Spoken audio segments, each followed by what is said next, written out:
السلام عليكم ورحمة الله. وعليكم السلام ورحمة الله وبركاته. الحمد لله والصلاة والسلام على رسول الله وعلى آله وصحبه أجمعين. ഇന്ന് നമ്മൾ പ്രത്യേകിച്ച് നമ്മൾ 50 വയസ്സ് കഴിഞ്ഞവരുടെ ക്ലാസ്സാണ്. അൽഹംദുലില്ലാ പല ഭാഗങ്ങളിലും നടക്കുന്നുണ്ട്. പ്രത്യേകിച്ച് കരുനാഗപ്പള്ളി കോഴിക്കോടും 11 വർഷമായിട്ട് നമ്മൾ നടത്തി വരുന്നുണ്ട്. ഇത് നമ്മൾ പല സ്ഥലങ്ങളിലും ആവശ്യപ്പെടുന്നതനുസരിച്ച് നമ്മൾ തുറന്നുകൊണ്ടിരിക്കുക.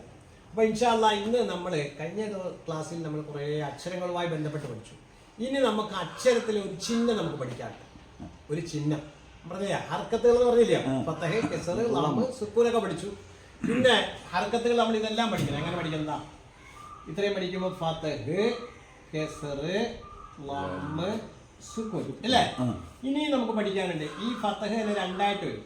ഇതിന്റെ പേര് ഇരട്ട ഫത്തഹ്, ഇരട്ട കെസർ, ഇരട്ട ലം. ഇതിന്റെ പേരാണ് എന്ത്? തൻവീൻ. ഇതിന്റെ ഒരു പ്രത്യേകത എന്താന്ന് വെച്ചാൽ, ഉദാഹരണം പറഞ്ഞാൽ ഇതാണ് ഈ ബാ എന്നെഴുതി. ബാ, ഈ ബായ്ക്ക് 2 ഫത്തഹ് കിട്ടും. അപ്പൊ ബൻ എഴുതിയപ്പോ എന്തായി? ഒരു അലിഫൂടെ വേണ്ടി വരും. തൻവീൻ ഫത്തഹിന്റെ കൂടെ മാത്രമേ എന്ത് വരത്തുള്ളൂ? മനസ്സിലായി? കെസറിന്റെ കൂടെ വരത്തില്ല. അതുകൊണ്ടാണ് ബി. ഇതെന്താണ്? ബിൻ. ഇതോ ബു. ബുൻ. ബ, ബൻ, ബി, ബിൻ, ബു, ബുൻ. കാണാ ഏറ്റവും വ്യാഖ്യാനിക്കാൻ ശ്രദ്ധിക്കുന്നുണ്ടോ? അതായത് ബ, ബൻ. ഞാൻ പഠിപ്പിക്കുമ്പോൾ ശ്രദ്ധിച്ചതാണ്. പിന്നെ നിങ്ങൾ എഴുതിക്കൊണ്ട് പോയിക്കോ, ശ്രദ്ധിച്ച് തന്നെ ഇരിക്കണം. ബ, ബൻ, ബി, ബിൻ, ബു, ബുൻ. ഇതിങ്ങനെ വായിക്കാം. ബ, ബി, ബു, ബൻ, ബിൻ, ബുൻ. ഇങ്ങനെ വായിക്കാം. ബ, ബൻ, ബി, ബിൻ, ബു, ബുൻ. മനസ്സിലായി? എളുപ്പത്തിൽ വായിക്കാം. ബ, ബി, ബു, ബൻ, ബിൻ, ബുൻ. ഇത് വേറെ രീതി വായിക്കാം. കുട്ടികളെ പഠിപ്പിക്കാൻ വേറെ രീതിയുണ്ട്. എന്താ? ബാബൂബി. കണ്ടോ? ബാബൂബി. ഇങ്ങനെ സിസ്റ്റം ഉണ്ട്.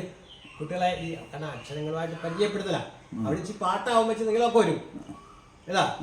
ആ ഉ ഈ ബാബൂബി താതു തീ ജാജൂജി. അങ്ങനെ ഈണത്തിൽ പറയും. ഇവിടെ എന്താണ്? ബ, ബൻ, ബി, ബിൻ, ബു, ബുൻ.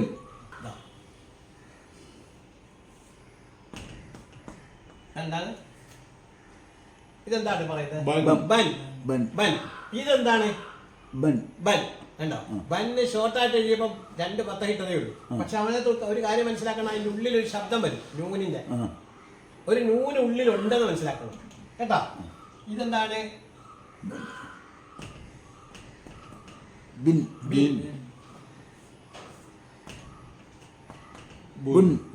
കണ്ടോ? 2 ലമ്മുണ്ട്. ആ 2 ലമ്മിനുള്ളിലും എന്തുണ്ട്? നൂനുണ്ട്. ഒരു നൂന് മനസ്സിലായി? ഉച്ചാരണത്തിൽ വരുമെന്ന് കാണിക്കാം. മനസ്സിലായില്ല? അപ്പൊ ഈ ചിഹ്നങ്ങൾ മനസ്സിലാക്കുക. ഇതിന്റെ തൻവീനുകൾ എന്ന് പറയും. ഇത് ഫത്തഹ്, കെസർ, ഹർക്കത്ത് അല്ലേ? അപ്പൊ ഇനി നമുക്ക് പഠിക്കാനുള്ളത് ഒരു ചിഹ്നം കൂടെ പഠിക്കാനുണ്ട്. ഒരു ചിഹ്നം എന്ന് പറയുന്നതാണ്, അതാണ് നമ്മുടെ മെയിൻ ആയിട്ട് അറിയുന്നത്. ഇതിന്റെ പേരാണ് ഇതെന്താണ്? W പോലെ ആണ്. ഇതിന്റെ പേര് ഷദ്. ഷദ്ദല്ല, ഷദ്. ഇതാണ് ഷീനാണ്. ഷീനും ദാലും. ഷദ്. ദാല് നമ്മളെ ദാലാണ്.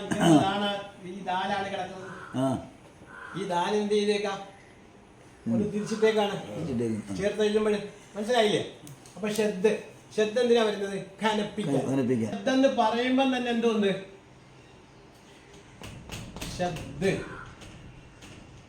ഷദ്ദുണ്ട്. ഷദ്ദെന്ന് പറയുമ്പോ തന്നെ എന്തുണ്ട്? ഷദ്ദുണ്ട്. ഇതെന്താണ്? മദ്. എന്താ ഷദ് വേണോ? ഷദ്ദില്ലെങ്കിൽ എങ്ങനെ വായിക്കും? മദ് എന്ന് വായിക്കും. ഷദ്ദിൽ ഈ ദാലില്ലെങ്കിൽ ഷദ്ദില്ലെങ്കിൽ എന്ത് പറയും? ഷദ് എന്ന് വായിക്കും. ഇപ്പോഴോ?